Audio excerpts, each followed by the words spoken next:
There are 7 weeks left in the year, and the steps you take between now and the end of the year can significantly reduce how much you owe and how much you keep of your hard earned money. I know you want to pay as little as taxes as possible, but are you going to do anything about it? Let's talk about some year end tax saving strategies that you can implement right now to make a difference. Welcome to the Wealth Planning Podcast. I'm Anthony Brister. Uh, this episode, we're going to cover 5 more year end tax strategies. If you haven't seen it already, check out my previous 2 episodes where we go over some other tax deductions. Today, we're going to cover retroactive S elections, paying your family members, getting your rental property in service so you can take depreciation, prepaying expenses or buying equipment that you need, and dissolving inactive entities and filing your BOI report. So, what is a retroactive S election? This is being able to go back in time and make an election. Typically, we do it at the beginning of the year or when you form an LLC, but making that tax election for S-Corp status so that you can save on self-employment tax. If you had an LLC formed at the beginning of the year and you were operating your business, you can actually go back now, make a late S-Corp election, and get that status for the entire year. If you're making over $50,000 a year net, so after expenses, this is a great way to save on self-employment tax. So you would need to go file Form 2553, make that retroactive S-Corp election, and then figure out how much to take as a salary and on payroll, and then distribution. On your distribution amount, you can avoid that self-employment tax, which is 15.3%, your Social Security Medicaid tax. So that could be a big savings. Really, it's only worth it.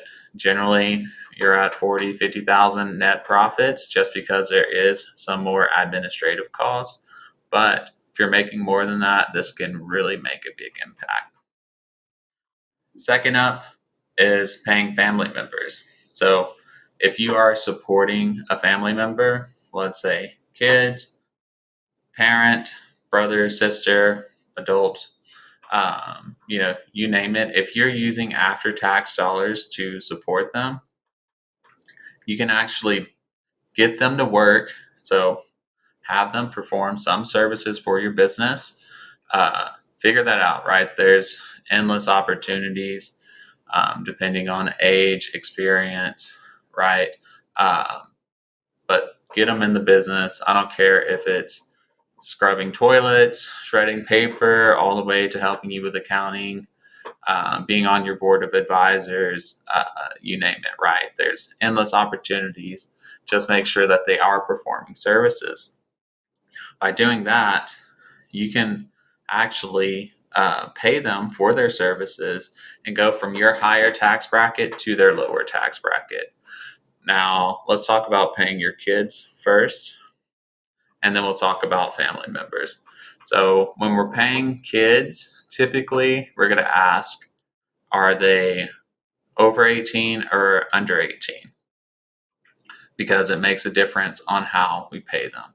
If they are under 18, typically we want to, depending on your entity type, pay them out of the business. If you are a sole proprietorship, so no S-Corp, partnership, C-Corp, nothing like that. If you're a sole proprietorship, you can pay your kids that are minors out of that up to the standard deduction amount. They can get that amount tax-free and not pay any Social Security Medicaid tax. Now, if you are any other type of entity, so anything that's had to make a tax election or a partnership, S-Corp, C-Corp.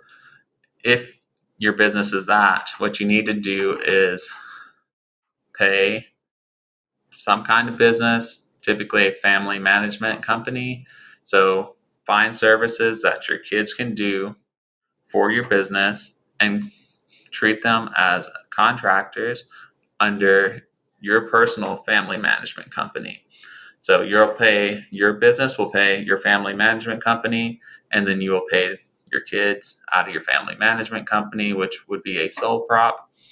By doing that, we can avoid federal income tax up to the standard deduction amount, and Social Security, Medicaid, the self employment tax as well.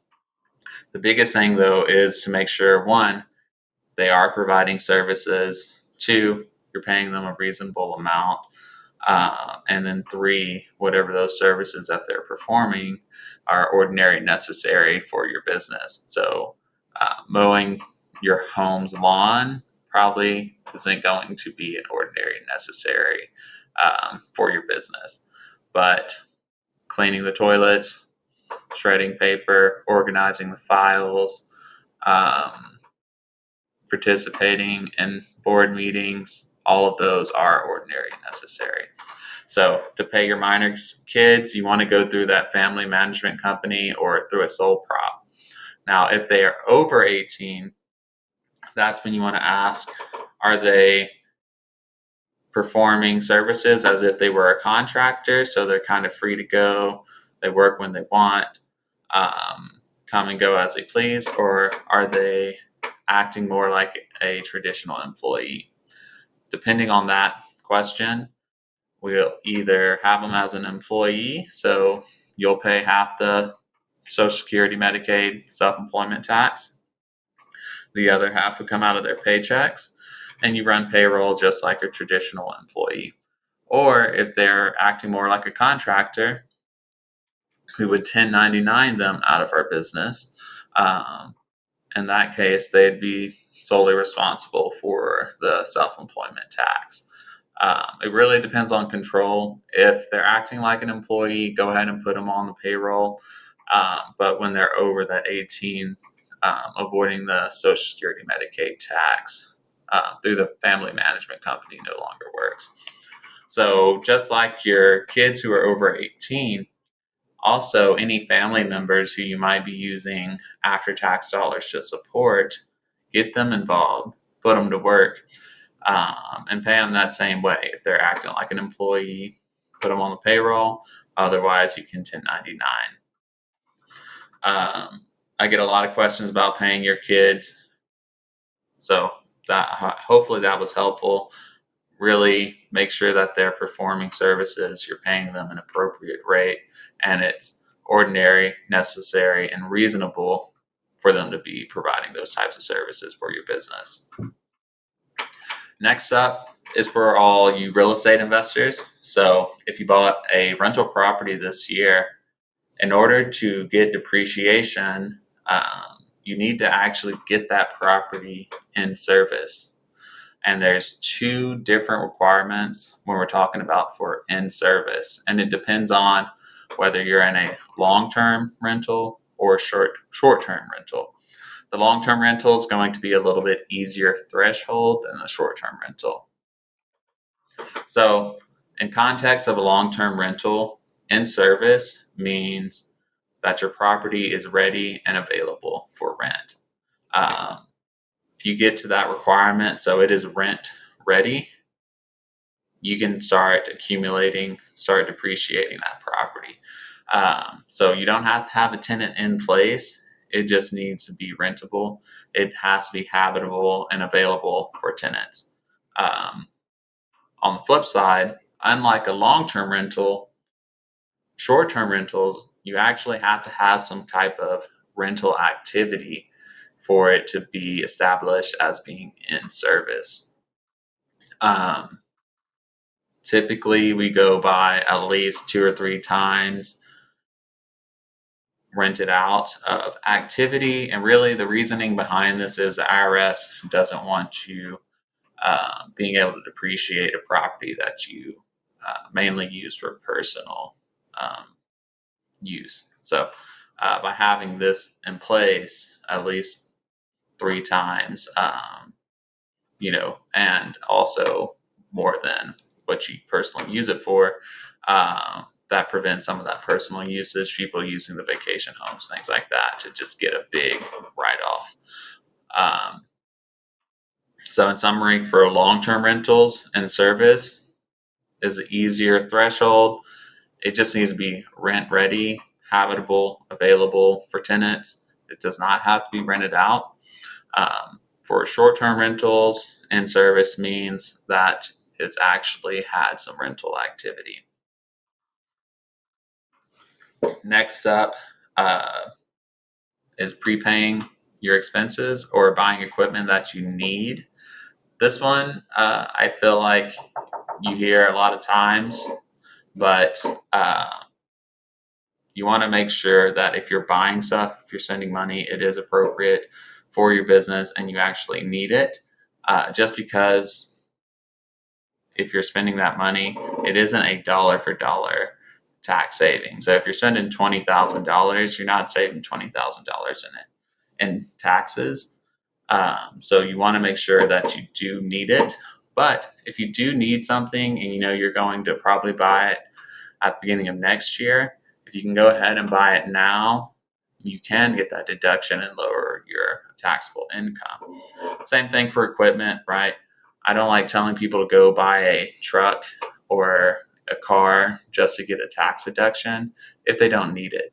But if you need that car or truck for your business, go ahead and buy it now.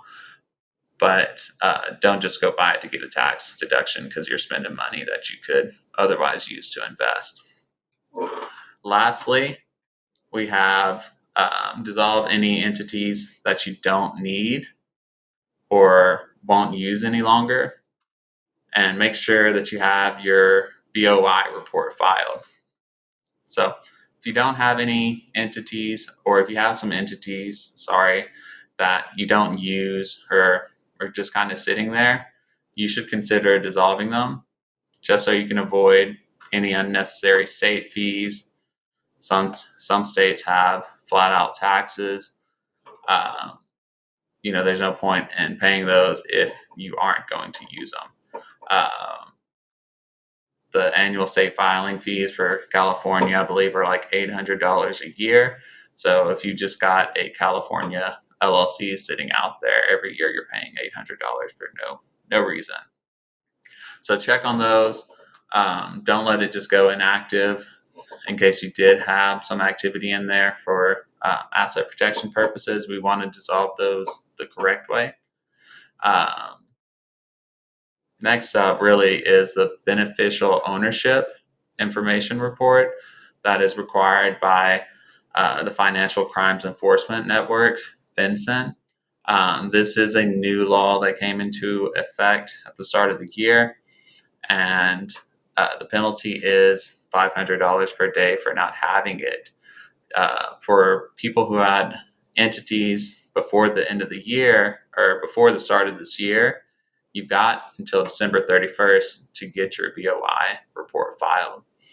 For anyone who formed an entity this year, you've got 90 days from the time of formation to get that report filed. I haven't heard anything as far as enforcement goes, so if you've missed that deadline, be sure to get it filed. But for those who had existing entities before 2024, you got to the end of the year to get it filed. And the $500 per day entity can really add up, especially if you've got multiple entities, because this is a per entity penalty. So be sure to get that done. If you need someone to help you file the BOI report at the Brister Law Firm, we do help our clients do that. We charge around $250 an entity. But this report really is made for you to be able to do it yourself. So don't be scared and think you need an attorney or an accountant, whoever, to file it. But if you would rather work with someone who has filed them, please reach out. You can email admin@bristertaxlaw.com. Just put BOI, put your name and phone number, and we'll reach out to help you with that. So, in summary, the year is ending quickly. It's coming to a close. Right now is a great time to review your tax strategy, but also implement it. Right, having a strategy is one thing, but actually implementing it and taking the steps that you need are two different scenarios. So, we talked about considering the retroactive S-Corp election. If your LLC is making over 50,000 net, paying your family members, um, making sure your rental property is in service, prepaying expenses or buying equipment that you need in your business, and then dissolving any entities that you aren't using and filing your BOI report. That's it for today. If you have any questions, please comment, shoot us an email. Don't forget to like, subscribe, follow. If you found this helpful, please share with anyone who you think could use this. As always, thank you for listening. My name is Anthony Brister, and this is a wealth planning podcast with Brister Law. Thank you.